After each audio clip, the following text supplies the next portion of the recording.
I want Google Stadia to succeed. I know, it's something that does sound very crazy right now, but I do believe that it's something that is possible. Especially with a big company like Google being behind it, it's definitely something that brought Stadia to so many different people's attention, and even furthered the idea of cloud gaming for a lot of other people. Now, I don't want a fully cloud-based future. I most certainly don't. I prefer to have my own hardware. But I do like the idea of cloud gaming being a viable option for some others, and even for myself for when I'm on the go and things like that. So I am behind the idea of cloud gaming, even if it's not as a replacement for the hardware aspect of things. And I do think that Stadia does have something going for it right now. It's something that could be awesome, but it's definitely not right now. It's far from polished and it's got a lot of issues. However, I want it to succeed, and here's why.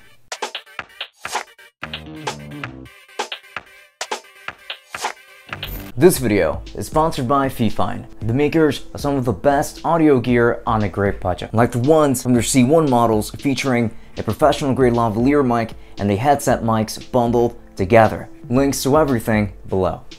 Number 1.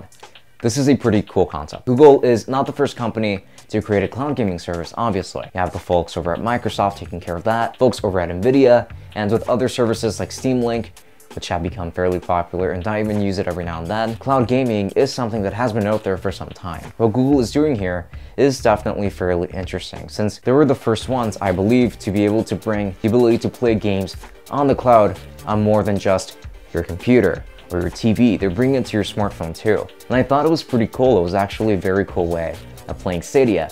But the biggest issue is just that you have to hardwire a controller for it to work. The Stadia controller at least, which is a big problem. The idea of being able to carry all these games with me on the go, to just being able to play anywhere at any time. And I thought that that was a concept that was really cool, but it's not being executed that well right now. The service is seamless in the sense that you can transfer from device to device and be able to pick up exactly where you left off. You do get some connectivity issues.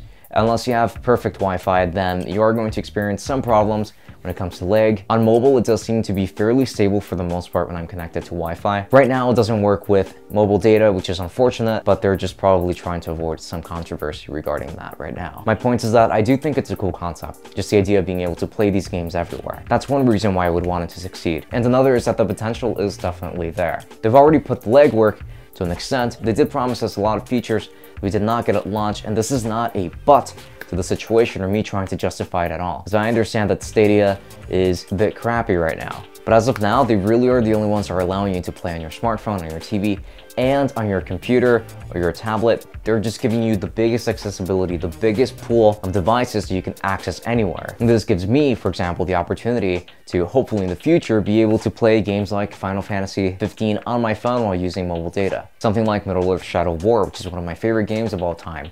Being able to carry that on the go. Just being able to transition from place to place.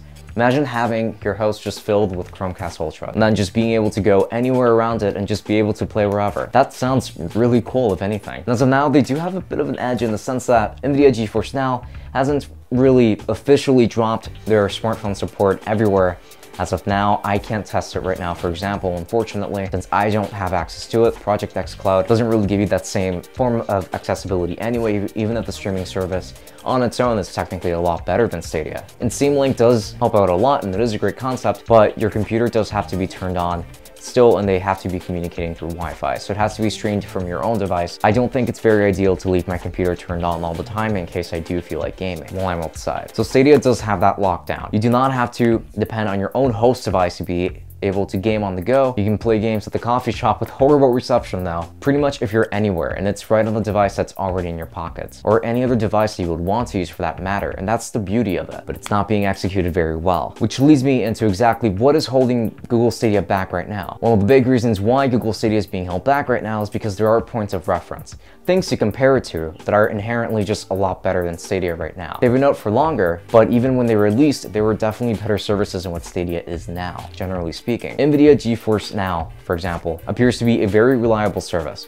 Right now, it's in beta, so it is free at this time, but you're able to stream games that you already own, which is fantastic. Project X Cloud gives you access to way more games than Google Stadia does.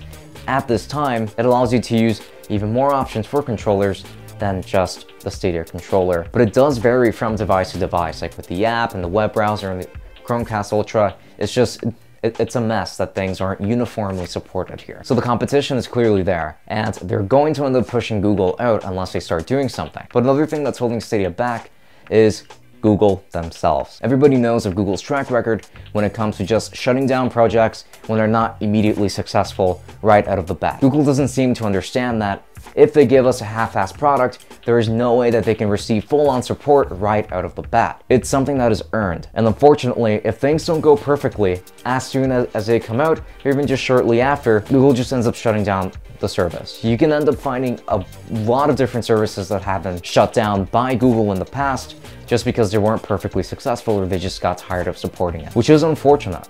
Because there was a market for those services. There were people that wanted those services, and Google just decided to throw them out of the water. And the same thing could happen with Stadia. People are afraid that their money, if they just decide to shut down Stadia, will go to nothing, that it'll just be completely wasted because you don't get to keep any of the games that you purchase through Stadia. If the service goes down, you lose those games. There are just a lot of caveats here. Too many things that are making people afraid of wanting to try it. And another one of those things is the fact that Stadia barely launched with any of the launch features that we were promised since the beginning. I completely understand why people are so apprehensive to wanting to get Stadia. I, for one, do want to continue to support it, and I do want it to succeed. The reason for this is because I do believe it's a cool concept. I like the fact that a company as big as Google is supporting it in the first place. And they were the first ones to allow me to be able to play these games on my phone without having to depend on a host device of my own. Google has to fix up their act. If Stadia is to succeed, they have to continue to support it and continue to improve. And just like that, with some more improvements, some more changes along the go, Stadia can end up being a really good product. It really can, and I hope that it does succeed. But Google has to start supporting it and taking it seriously before us, the consumer, can give it all of our attention and our resources. So that's the end of my rant.